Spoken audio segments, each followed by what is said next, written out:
Before I start this video, I just want to let it be known that I'm making a bit more variety content for this channel that's a bit more hardware and drone and just making in general focused rather than just software to make it more bearable to make content for this channel. I hope people enjoy it, and let's get started with the video. That's really all I had to say. Ladies and gentlemen, welcome back to Griffin's Really Garbage Lighting Emporium. Here I'm going to be talking about the MPCNC that I've been building for about 3 months at this point, and the table it's going to be going on. It's been a very long process to get to this point, but today is the day. I'm about to go to the shop. I'm about to go to the store and pick up some lumber and just general building materials that I'm going to need to build this table, put the CNC together, and start working on some things on that I kind of need it for. The whole purpose that it exists is to CNC things. And the general plan for this is I'm going to be building a 40-inch by 40-inch by roughly probably 3 feet table. So more or less a box of wood that's going to be resting on. I'm going to be sticking on it because I can't move because I don't have any space for my 15 by 2 feet, something like that. Wow, that guy would just not shut up. Anyway, I just rambled and rambled and rambled there. And here I am. Now I am finally assembling or cutting what will be sort of the corners, edges of the top and bottom of the actual table.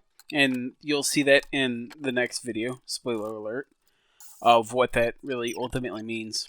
This was my first time using the miter saw, and I did like it, but I had some issues going along that you can kind of see here. I actually had an issue where, because I am an idiot, was not using it to its full capabilities and was catching and not sliding, and safety issues aside that might have arisen. I eventually overcame those. I got cleaner cuts. I got better cuts. It was very much a learning process for me here, because I didn't really have any muscle memory of what I was doing. I hadn't used a chop saw in probably at least 10 years, and especially not a miter saw like this. So a lot of it was just learning. What I'm showing there was I had a knot in one of the pieces of the wood as well, which I just took and glued up and actually just clamped together, and then I went and cut another piece. I was using Type Bond 2 glue here, it's what was recommended by Steve Ramsey, and he seems like he knows what he's doing, and it worked great for me. So, yeah, again, just some more cuts here. At this point, I was getting a bit more comfortable with what I was doing. I was learning from some of the mistakes that I was making as I went. This was about the time that I realized there were some things that were not going on quite right. I was like, wait, I feel like this is reaching a point where it's kind of unsafe. The camera was out of focus. It was overall not great. But other than potential and mild misuse throughout the course of this, I followed safety guidelines pretty closely. You can see I'm wearing some DeWalt goggles there that were recommended by Adam Savage, and I did really greatly enjoy them. They cover like the whole face. They're not just like glasses, they're actual goggles.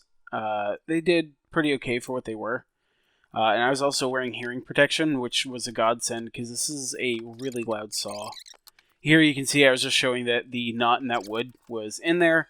The glue was tacky at that point. It wasn't fully cured, obviously, but it was enough that, yeah, I could move it around. It was level how I wanted it to be. And I was pretty happy with how it came out. As you saw, I put 2 clamps there. One on what was effectively the middle of each side, because it was at an angle, so having the clamps offset by about 2 inches actually meant that, like on the lower end and upper end, if you will, were both clamped in the middle. And it came out pretty good. Here I'm just cutting the 4x4s that are used for the legs, and you can see me smacking on it trying to get good positioning. My attempt for high engineering level accuracy for this build might have actually kind of bit me in the butt.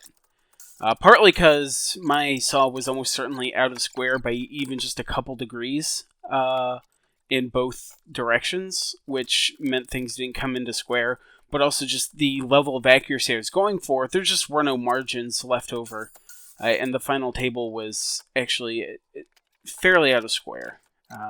enough that assembly was difficult. You can see here as I start to screw some of these pieces in, it shifts a little bit.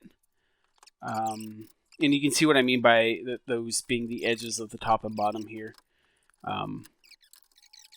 Yeah, it ended up, each corner ended up shifting just that little bit, even if they looked pretty square, and the final thing was off by probably 3 or 4 degrees.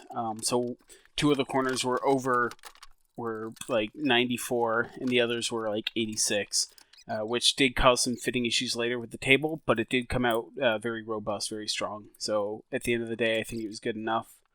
For a first woodworking project, it came out pretty solid. I was happy.